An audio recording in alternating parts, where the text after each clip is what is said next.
El voto de confianza se otorgó el día de ayer en el Congreso de la República. El Perú no se puede detener. Tenemos muchos temas de agenda nacional a la que abocarnos como gobierno, porque al ciudadano de a pie le interesa que el Perú siga creciendo con bienestar. Le interesa que sus autoridades asuman sus responsabilidades para poder generar estas oportunidades, sobre todo el empleo formal privado, y continuar nuestro crecimiento económico para hacer del país una nación con menos índices de pobreza hasta derrotarla totalmente. Sin embargo, quisiera hacer algunas precisiones. La consulta exacta que se me formulara en horas de la mañana es que si en esas reuniones de bancadas, esa primera ronda que yo llamé de conversaciones con todas las bancadas del Parlamento, a las que acudí al propio local del Congreso de la República para reunirme con los representantes de las regiones agrupados por bancadas parlamentarias, si se me había solicitado la renuncia de alguno de los ministros, respondí que no, porque no fue un condicionamiento que me hicieran para el voto de confianza. Los temas recurrentes, además de habernos centrado en esas conversaciones, en los 4 grandes ejes que el presidente de la República ofreciera al Congreso de la República dentro de su discurso del 28 de julio, eran educación, salud, seguridad ciudadana, inversiones, y yo le agregué la lucha frontal contra la corrupción. Ese fue básicamente el tema de conversación en las reuniones con bancadas. Sin embargo, hubieron algunas, como Acción Popular Frente Amplio, como la bancada de Fuerza Popular, que me señalaron su preocupación sobre los trascendidos de los llamados Cornejo Leaks. Se me dijo que durante el debate iban a tratar ese tema de los Cornejo Leaks, de supuestos lobbies que existirían al interior del Ejecutivo, que nosotros hemos negado en todos los idiomas, y que entiendo ya está corriendo un mecanismo de control político para una interpelación del ministro de Energía y Minas, Eleodoro Mayorga, y que él acudirá y responderá todas las inquietudes de la representación nacional. De manera que no fue un condicionamiento hacia la presidenta del Consejo de Ministros para el voto de confianza la renuncia del ministro Mayorga en este caso, o de cualquier otro ministro. Y ustedes recordarán que una vez que concluían estas reuniones de bancada, ofrecíamos una conferencia de prensa en el mismo hall de los Pasos Perdidos, y en ninguna de ellas yo hice referencia a que me hubiesen solicitado la renuncia de los ministros.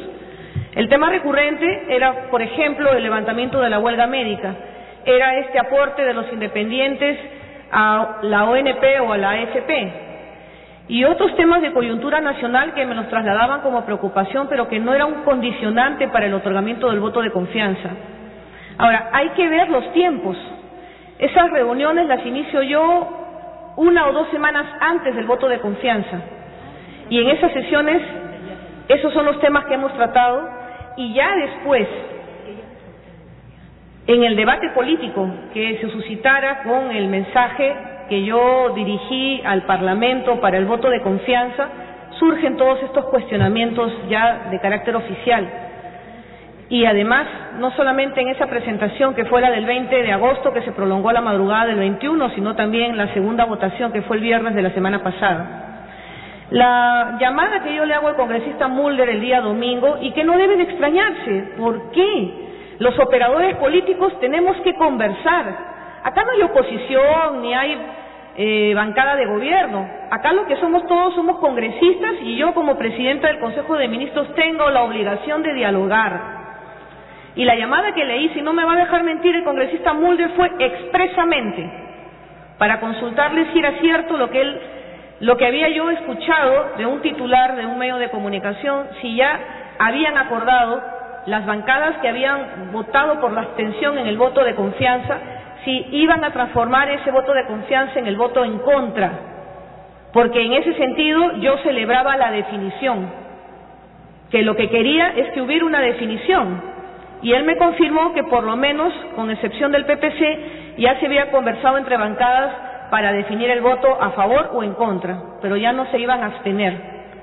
Ahí el congresista Mulder me hace saber de la preocupación de su partido político que integra Concertación Parlamentaria sobre la performance del ministro Mayorga.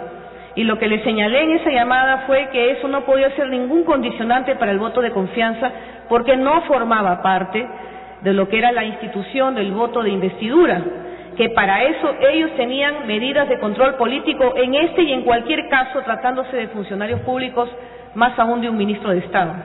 Y eso ha sido el domingo, cuando ya había pasado la primera y segunda votación. Y me parece que también estos detalles, a estas alturas, discúlpenme, del partido, ya no abonan a favor del voto de confianza. Este se dio. Me queda claro a mí, como presidenta del Consejo de Ministros, que una de las lecciones que debo yo recoger de estas actividades que hemos tenido en el Congreso de la República entre el Poder Ejecutivo y el Legislativo es perfeccionar el mecanismo del diálogo entre dos poderes públicos. Es hacer del diálogo una herramienta eficaz para poder avanzar en esta agenda nacional de país. Espero que estas reuniones con las bancadas se den como lo ofrecí, de forma bimensual, y que se puedan ir midiendo el avance de cumplimiento de las metas que ofrecimos en el discurso de investidura. Eso es todo, pero creo que el Perú debe continuar su agenda y celebro los mecanismos de control político. Este gobierno es el más interesado de aclarar la situación que preocupa tanto a la representación nacional, que acá no hay interferencia alguna de grupos económicos o políticos de poder, que se actúa en función del bienestar general, en función de todos los peruanos, y a todos los peruanos los escuchamos, sea de manera individual o asociada, pero se expiden actos de gobierno en función del bienestar general. Por lo demás, estoy muy agradecida por su presencia. Gracias, Angélica Valdés, por Canal N y Canal 4 por sus preguntas. Y seguimos trabajando. 2 de nuestros ministros están ahorita en los barracones para hacer una actividad intersectorial entre el Ministerio del Interior y el Ministerio de la Mujer y Poblaciones Vulnerables. Y no paramos, porque el Perú no puede parar. Muchas gracias.